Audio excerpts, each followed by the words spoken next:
नमस्ते सर, मेरा नाम हिना है जी। और मेरा प्रश्न ये है कि बहुत बार लोग धर्म और अध्यात्म को सेम समझ के चलते हैं। उसके बीच के अंतर को, धर्म और अध्यात्म के बीच के अंतर को समझना कितना ज़रूरी है? देखिए, धर्म और अध्यात्म को वैसे तो इस पर कभी विस्तार में बात करेंगे अलग से, क्योंकि अपने आप में एक टॉपिक है, लेकिन समझना हो तो आप यूं समझ सकते हैं कि ये धर्म और ये अध्यात्म है। ठीक है।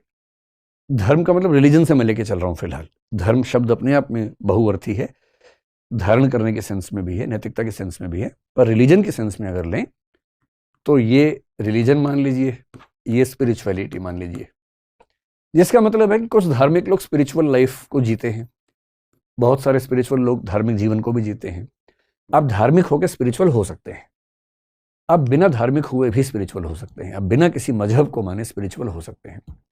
स्पिरिचुअल होने का मतलब क्या है, आज तक तय नहीं हो पाया है, लेकिन सरल भाषा में हिंदी में इसका बड़ा अच्छा शब्द है, अध्यात्म, अधि आत्म। आत्म को समझ लीजिए मैं, अधि मतलब सुपर, बड़ा। अपने आत्म तक सीमित रहने से ज्यादा बेहतर है उससे बड़े के साथ संबद्ध हो जाना। और बड़े के साथ संबंधित होने का सेंस क्या हो सकती है, कुछ लोगों के लिए ईश्वर के साथ कनेक्शन हो जाना अध्यात्म है। लेकिन अब बौद्ध दार्शनिक, जैन दार्शनिक जो ईश्वर को नहीं मानते, उनके लिए क्या अध्यात्म होगा? ईश्वर नहीं है तो उनका अध्यात्म कुछ और होगा, सीधी सी बात है ना। तो बौद्धों के लिए शायद निर्वाण के बिंदु पर पहुंच जाना अध्यात्म होगा, जैन लोगों के लिए शायद कैवल्य के बिंदु पर पहुंचना या केवल ज्ञान के बिंदु पर पहुंचना वो अध्यात्म होगा। और जो लोग मानते ही नहीं कि इस दुनिया के बियॉन्ड कुछ है, इस दुनिया को ही अंतिम मानते हैं, उनके लिए क्या होगा? इस पूरे संसार के साथ एक तादात्म्य स्थापित कर लेना, जिसमें आपको पेड़ पौधों के साथ भी एक लिंक महसूस होने लगे, एनिमल्स के साथ भी लिंक महसूस होने लगे, मैं और तुम का अंतर ना बचे, हर चीज में मैं नजर आने लगे, वो अध्यात्म हो सकता है। ऐसा कई लोगों को होता है। इसको एक्सट्रोवर्टिव मिस्टिसिज्म कहते हैं फिलोसफी में, कि आप मिस्टिकल एक्सपीरियंस के बाद आपको ब्रह्मांड के कण कण में ईश्वर दिखने लगा या मैं दिखने लगा। कुछ का इंट्रोवर्टिव होता है कि आंख बंद कर ली, अपने भीतर ही भीतर उनको सब कुछ नजर आ रहा है, लेकिन बाहर की दुनिया में रियलाइजेशन नहीं हो रहा। तो धर्म आम आदमी के लिए कठिन प्रश्नों के आसान उत्तरों और आस्थाओं का एक संगठन है, सिस्टम है, जो कि बहुत जरूरी भी है। आम आदमी गहरे प्रश्नों में टाइम नहीं खराब कर सकता, उसके पास शायद उतना सोचने का मतलब दमखम भी नहीं है कि वो उतनी गहरी बातों में जाना चाहेगा। तो वो मुश्किल प्रश्न जो हर किसी को परेशान करते हैं, उनके आसान उत्तरों का एक संकलन एक मजहब होता है, एक धर्म होता है, ताकि लोग निश्चिंत रहे। उनको बस पता रहे, किसने पूछा कि कैसे होता है, अरे भगवान जी ने दुनिया बनाई है, कहेगा अच्छा अच्छा बहुत बढ़िया बहुत बढ़िया, और आत्मा जो है वो अंदर है, कभी नहीं मरोगे, आपने जैसी का आत्मा अमर है, उसका भय खत्म हो गया मौत को लेके। कितनी अच्छी बात है। अब उसको क्या लग रहा है कि अच्छा अच्छा, शरीर वस्त्र है, आत्मा नित्य है, अच्छा तो कपड़े बदलना है, मतलब कि मृत्यु का मतलब क्या हो गया, कपड़े बदलना हो गया, सिर्फ भय खत्म हो गया। तो धर्म जो है, मजहब जो है, वो आम आदमी को सुकून देने का एक रास्ता है, मुश्किल प्रश्नों को आसान करने का एक तरीका है। दर्शन मुश्किल प्रश्नों को मुश्किल के लेवल पे सॉल्व करने का तरीका है, बहुत बुद्धिमत्ता के साथ है, उसमें भावनाओं की, आस्था की भूमिका नहीं है, फेथ नहीं है, इमोशंस नहीं है, बहुत कंक्रीट और मतलब रिगरस रीजनिंग के साथ काम करना पड़ता है। जो अध्यात्म है, अध्यात्म इस पूरे ब्रह्मांड के साथ एक कनेक्शन स्थापित करने का नाम है। वो चाहे प्रकृति के साथ हो, चाहे ईश्वर के साथ हो, चाहे किसी और मेटाफिजिकल एंटिटी के साथ हो। इसलिए धार्मिक होने के लिए आध्यात्मिक होना जरूरी नहीं। कई ऐसे धार्मिक लोग हैं जो आध्यात्मिक के बिंदु पे कभी नहीं जा पाते हैं, कर्म कांड में ही उलझे रहते हैं। आध्यात्मिक होने के लिए धार्मिक होना जरूरी नहीं है। लेकिन बहुत सारे ऐसे लोग हैं जो दोनों हैं, जैसे स्वामी विवेकानंद हैं, महात्मा गांधी हैं, जितने भी धर्मों के प्रवर्तक हैं, चाहे महावीर हों, चाहे बुद्ध हों, चाहे जीसस हों, पैगंबर हों, ये सब लोग ऐसे हैं कि एक धर्म विशेष से जुड़े हैं और अध्यात्म के बिंदु पर भी पहुंचे हुए हैं। गुरु नानक जैसे स्पिरिचुअल बिंदु पर पहुंचे। तो दोनों कॉम्बिनेशन संभव है। ठीक है। Thank you sir. आप लोगों को ये फीलिंग तो नहीं आ रही कि मैं एक बाबा टाइप का कुछ वैसा आ रही है क्या फीलिंग? वैसे नहीं आनी चाहिए एकदम। हम तो ज्ञान विज्ञान की बात करेंगे, लेटेस्ट रिसर्चेस क्या चल रही है। जब हम आत्मा की बात करेंगे, मैं लेटेस्ट न्यूरोलॉजिकल रिसर्च जो चल रही है न्यूरो साइंस में, उसका जिक्र करूंगा। और न्यूरो साइंस सही उत्तर देगी आत्मा के बारे में, चेतना के बारे में। जी नमस्ते सर, मेरा नमस्ते। नाम राजन शर्मा है। जी सर, कभी-कभी साधारण लोग भी ऐसी गहरी बातें बोल जाते हैं, जिससे लगता है कि इसमें काफ़ी दर्शन छिपा हुआ है। लेकिन उसकी पृष्ठभूमि हम देखते हैं तो लगता है कि ये बात आदमी ये कह नहीं सकता है। जैसे एक उदाहरण से मैं समझाना चाह रहा हूँ, जैसे किसी ने लिख दिया कि मैंने तेरे लिए ही 7 रंग के सपने बुने, और उसकी इसमें काफ़ी गहरा दर्शन है। मैंने देखा कि सपने जो हैं 7 तरह के ही होते हैं, लेकिन उस लिखते समय उसके दिमाग में ये बात होगी कि नहीं होगी ये मैं नहीं जान रहा हूँ। संयोग भी हो सकता है। संयोग भी हो सकता है। तो या दर्शन कोई अगर कहता है, कुछ करता है, तो उसके लिए इतनी स्टडी की जरूरत है नहीं। हाँ, एक दर्शन होता है जो आत्म अनुभवों से पैदा होता है, वो भी तो दर्शन होता है ना। जैसे कबीरदास जैसे लोग हैं, कबीरदास ने सुना बहुत, वो कहते थे कि मैंने पढ़ा नहीं, उन्होंने खुद ये क्लेम किया, हालांकि पता नहीं सच है कि नहीं है, लेकिन सुन सुन के ऑब्जर्व कर करके वो जितने गहरे स्तर पे चले गए, उतनी गहराई तो बहुत रेयर तरीके से दिखती है किसी में। तो यदि कोई व्यक्ति साधारण सा गहरी बात कह रहा है तो या तो जीवन के अनुभवों को उसने निचोड़ा है ठीक से, बुद्धि अच्छी है पर स्कूल में नहीं पढ़ा, पर अच्छी बुद्धि तो है ही ना उसके पास, वो जीवन के अनुभवों को ही इनपुट बना के प्रोसेसिंग करता रहेगा और एक समय के बाद उन अनुभवों से गहरी बात करेगा। हमारे घरों में जो दादा दादी टाइप के लोग होते हैं, कई बार वो बड़ी गहरी बात करते हैं, जबकि वो कई बार साक्षर भी नहीं होते हैं, क्योंकि उनके पास जीवन के अनुभव हैं, अनुभवों का निचोड़ है और उसको प्रोसेसिंग करने की क्षमता उनके पास अच्छी है। तो कोई व्यक्ति साधारण सा है, गहरी बात करे तो मान लीजिए ऐसा क्या है, या ये हो सकता है कि जैसे सुनी होगी आपके सामने दोहरा दी उसने। ठीक है। नमस्ते सर, मेरा नाम तनु सिंह है। सर मेरा ये क्वेश्चन है कि जनरली जो हम ड्रीम्स का कॉन्सेप्ट पढ़ते हैं कि 7 टाइप के ड्रीम्स होते हैं, और ये भी होता है कि हम जो अपने कॉन्शियस माइंड और सबकॉन्शियस माइंड इन सब में जो चीज़ सोचते हैं या फिर हमने कभी सोची होती है, जो जनरली हमको याद भी नहीं होती है, वो हमारे ड्रीम्स में आती है। बट ऐसा भी होता है कि हम कभी वो चीज़ ना देखे हों ना सुने हों, मतलब कभी हमने उसका कभी जिक्र लाइफ में नहीं होता, बट वो भी चीज़ हमारे दिमाग में आती है, ड्रीम्स में आती है। पक्का? हाँ, और इस समय ऐसे रिसर्च सर ऐसा होता है, और ऐसे रिसर्चेस भी चल रहे हैं कि इस चीज़ को लेके कि मतलब आप ड्रीम्स को कैसे चेंज कर सकते हो ह्यूमन के, उसको लेके रिसर्चेस, तो वो चीज़ कैसे होती है मतलब? अच्छा, ड्रीम की बात वैसे तो कभी और करेंगे विस्तार में, लेकिन एक सरल सी बात मैं इस पे आपको बता दूं कि जो अनुभववादी लोग हैं वो आपकी बात को नहीं मानेंगे। जब आप कहते हैं कि ड्रीम में कभी कभी ऐसी बातें आती हैं जो मैंने कभी ना देखी ना सुनी, इसका मतलब इतना है कि आपने कुछ ऐसा देखा सुना था जो आपके अनकॉन्शियस माइंड में है और आपको पता नहीं। और अनकॉन्शियस माइंड से ड्रीम में रिफ्लेक्ट हो जाना चीज़ों का बहुत आसान बात है। इसे जब आप कहते हैं कि मैंने कभी नहीं देखा, इसका मतलब सिर्फ इतना कि आपको याद नहीं है कि कब देखा था। बचपन में हो सकता है कोई ऐसा दृश्य देखा हो कि डर बैठ गया हो मन में और घटना भूल गई, एकदम भूल गई कॉन्शियस माइंड से, पर अनकॉन्शियस में वो भय बैठा ही हुआ है और वो भय बीच बीच में सपनों में चेहरा बदल के आता रहता है और आपको लग रहा है ये तो कभी नहीं हुआ था जीवन में। हमें कितना याद रहता है, आज से 10 दिन पहले क्या कपड़े पहने थे याद है आपको अपना? ये भी याद नहीं होगा, और बात हम कर रहे हैं बचपन से अब तक की। तो बहुत सारी ऐसी चीज़ें हैं जो अनकॉन्शियस माइंड में है, और अनकॉन्शियस माइंड में होने का मतलब ही है कि हमें नहीं पता कि वहाँ क्या है, पर वो है हमारी चेतना में। और यहाँ तक कि इंट्यूशन जब किसी को होती है तो बोलते हैं कि वो अनकॉन्शियस लेवल की रीजनिंग ही होती है। ये बात अभी नहीं समझ में आएगी, जब ड्रीम की बात करेंगे तब समझेंगे इसको। ड्रीम पर बड़ी अच्छी अच्छी व्याख्याएं लोगों ने की है, हम बात करेंगे एक बार। नमस्ते सर, मेरा नाम नवनीत दुबे है सर। जी सर, कोई भी जो विचारधारा या दर्शन जब हमारे पास आता है तो कैसे माने कि ये प्रमाणिक है या नहीं, उसके आधार क्या हो सकते हैं? मत मानिए, क्यों मानना है, सुनिए, सबको सुनिए, जिसकी बात जितनी काम की लगे मान लीजिए। जैसे कि हम पुस्तक में पढ़ते हैं कि ये इनका दर्शन है, ये इनका दर्शन है, हमारे मन में भी ये चीजें आती, तो कैसे हम ये माने कि हाँ ये प्रमाणिक हमारे रिलेवेंट है? दार्शनिक में दम होगा तो मनवा ही देगा आपको, नहीं मनवा पा रहा तो मत मानो। इतनी फुर्सत वैसे भी नहीं है इस समय हमारे पास, है ना। अंधविश्वास करना नहीं है, किसी में दम हो तो मनवा ले, नहीं मनवा पा रहा तो भाड़ में जाए, क्यों टेंशन लेने की जरूरत है इसके लिए ज्यादा, है ना।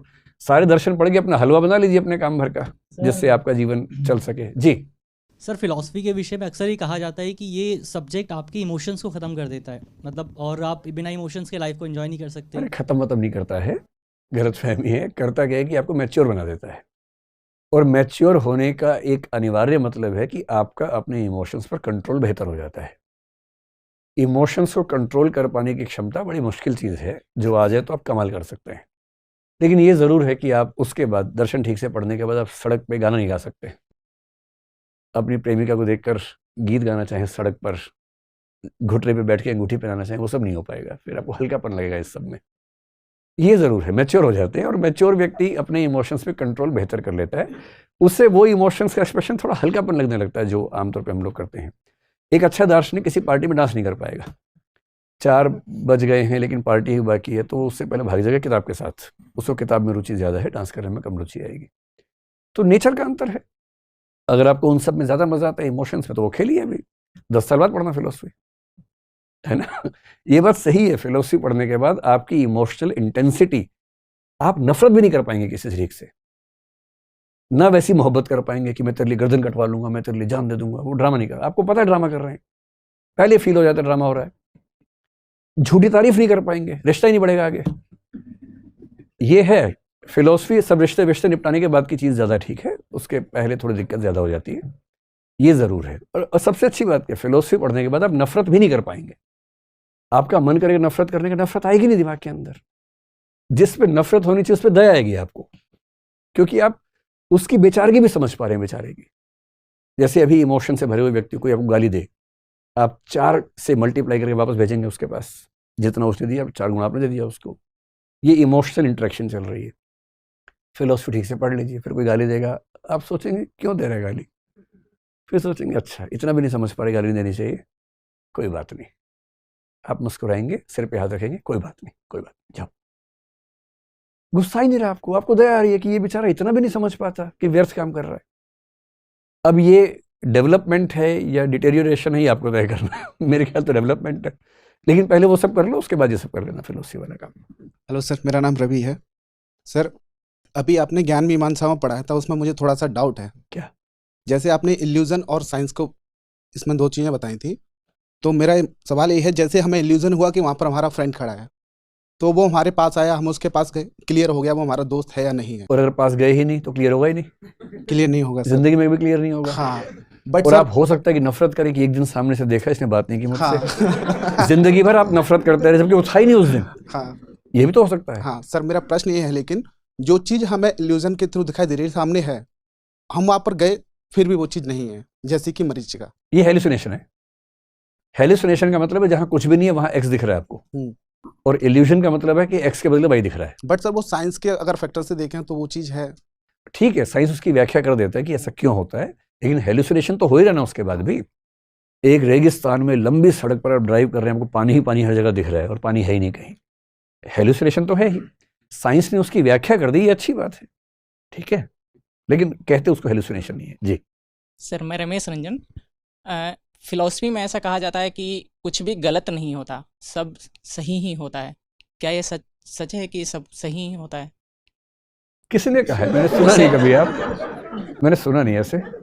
इरविन एम कॉपी का मैंने बुक पढ़ा था, तो उसमें बहुत सारे ऐसे एग्जाम्पल दिए हुए थे। नहीं, इरविन एम कॉपी की किताब लॉजिक पे है, वो ज़रूर किसी लॉजिक की बात करते हुए उसमें एग्जाम्पल्स के तौर पे ये बात आई होगी, लेकिन लॉजिक जो है वो स्पेशली फॉर्मल लॉजिक की बात आप कर रहे हैं, कॉपी की किताब का मतलब उससे है।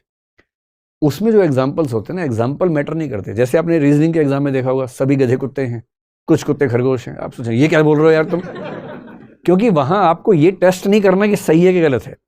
ये फॉर्मल लॉजिक है, आकारिक तर्कशास्त्र बोलते हैं। इसका मतलब है दिमाग मत लगाओ, सिर्फ ये देखो कि अगर ये बात सही है और ये भी सही है तो ये निष्कर्ष निकालना ठीक है या नहीं। तो मेरे ख्याल से कॉपी की बुक में आपने ऐसा कोई रेफरेंस पढ़ा होगा, लेकिन फिलोसफी में जनरली ऐसा तो कोई नहीं कहता कि कुछ भी गलत नहीं होता है। हर दर्शन कई मान्यताओं को खारिज करता है ना। आखिरी सवाल आप पूछ लीजिए। सर, आजकल जैसे मेटावर्स जैसे कई कॉन्सेप्ट दिए जा रहे हैं, तो फिलॉसफी इसे कैसे समझाती है? मेटावर्स, कुछ दिन पहले मैंने एक इंटरव्यू में ये बात की भी थी।